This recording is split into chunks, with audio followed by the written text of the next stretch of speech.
Video sponsor by SPO digital marketing. நம்ம எஸ்பிஓவில் நீங்கள் ஜாயின் பண்ணுறது மூலமாக நீங்கள் வீட்டில் இருந்தபடியே நம்ம வந்து மணி ஏர்ன் பண்ணலாம். அது மட்டும் இல்லாமல் ஒர்க் பண்ணுறவங்க கூட நீங்கள் பார்ட் டைமாக இதில் நீங்கள் ஒர்க் பண்ணலாம்.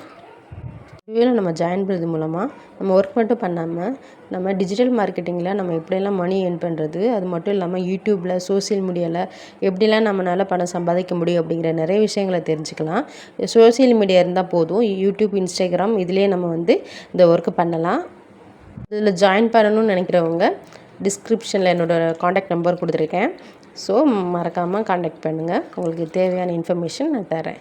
ஸ்கிப் பண்ணாதீங்க. பெரிய தப்பு. தினம் 300 ரூபாய் சம்பாதிக்க அரிய வாய்ப்பு. இன்ஸ்டாகிராம், ஃபேஸ்புக் பயன்படுத்த தெரிந்தால் போதும் content post and content publishing மூலமா தினம் 300 ரூபாய் சம்பாதிக்கலாம். இந்த வேலை செய்ய 5 நிமிடம் போதும். Work training support, group communication support, all language customer live chat support, முக்கியமா சொந்தமா ஒரு பிசினஸ் ஸ்டார்ட் பண்ற அளவுக்கு உங்களால கற்றுக்கொள்ளவும் முடியும், சம்பாதிக்கவும் முடியும். இந்த வேலை வாய்ப்பு வழங்குவது 5 வருடத்திற்கு மேல ரன் ஆகிட்டு இருக்க நம்ம தமிழ்நாட்டு company school of business organisation private limited. மேலும் விவரங்களுக்கு டிஸ்கிரிப்ஷன்ல கொடுத்திருக்க நம்பருக்கு வாட்ஸ்அப் பண்ணுங்க.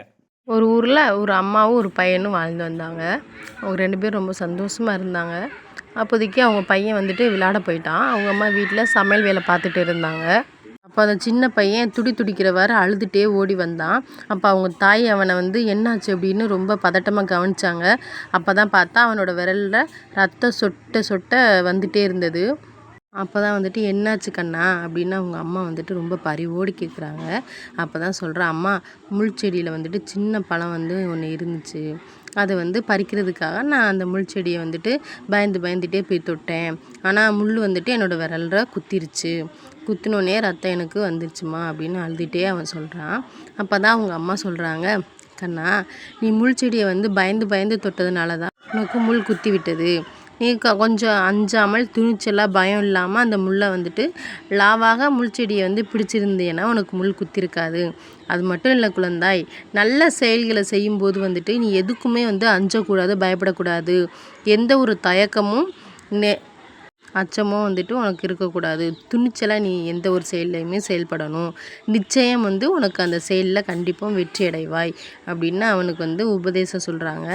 அப்போ அந்த பையன் சொல்கிறான், ஆமாம்மா நான் வந்துட்டு பயந்து தொட்டதுனால தான் எனக்கு ஒரு பயத்தாலேயே வந்துட்டு அந்த முள் குத்திடுச்சு. நீங்கள் சொல்கிற மாதிரி நானும் ஒரு அச்சம் இல்லாமல் பயம் இல்லாமல் நான் அடுத்த செயல்களை வந்து நான் செய்ய முயற்சி செய்கிறேன் அம்மா அப்படின்னு அவங்க அம்மா சொன்ன அறிவுரை வந்து அழகாக ஏற்றுக்கிறான்.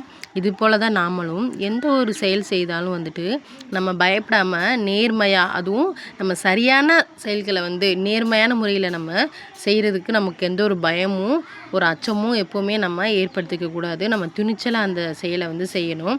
தவறுதலான விஷயங்களில் வந்துட்டு நம்ம இந்த மாதிரி இருக்கக்கூடாது. சரியான விஷயங்களை செய்யும்போது, சரியான முயற்சிகளில் நம்ம ஈடுபடும்போது மட்டும்தான் நம்ம வந்து நேர்மையையும் எந்த ஒரு தயக்கத்தையும் வந்துட்டு நம்ம கைவிடாமல் நம்ம வந்து தைரியமாக செஞ்சோன்னா கண்டிப்பாக நமக்கு வந்து எப்போவுமே வெற்றி தான் நமக்கு கிடைக்கும். இதில் நமக்கு எந்த ஒரு தோல்வியுமே நமக்கு நேரிடாது, வெற்றி மட்டும்தான் கிடைக்கும். மட்டும் இல்லாமல் நம்ம ஒரு ரோட்டில் நடந்து போயிட்டுருக்கும்போது கூட உண்மையான பாம்பு பார்த்தா கூட பாம்பு தானே அப்படின்னு சொல்லிட்டு நம்ம எந்த ஒரு பயமும் இல்லாமல் அதை கடந்து போயிட்டோன்னா நமக்கு வந்துட்டு எந்த ஒரு பாதிப்பும் கிடையாது, அந்த பாம்புக்கும் பாதிப்பு கிடையாது. அழகாக நம்மளோட வேலையை நம்ம பார்த்துட்டே இருந்தோம்னா அது நமக்கு எந்த ஒரு ஆபத்தையும் ஏற்படுத்தாது.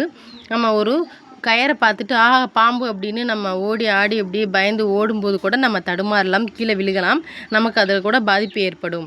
அதனால் பாம்பை பார்த்தாலும் கூட நம்ம பயம் இல்லாமல் நம்மளோட வேலையை நம்மளாக கரெக்டாக செஞ்சுட்டே இருந்தோன்னா நமக்கு எந்த ஒரு பாதிப்பும் எந்த ஒரு தடங்களும் வராது. இதுலேருந்து நம்ம என்ன தெரிஞ்சுக்கிறோன்னா எப்போவுமே வந்துட்டு நம்ம அச்சம் கொள்ளாமல் இருக்கணும் அப்படிங்கிறது தான்.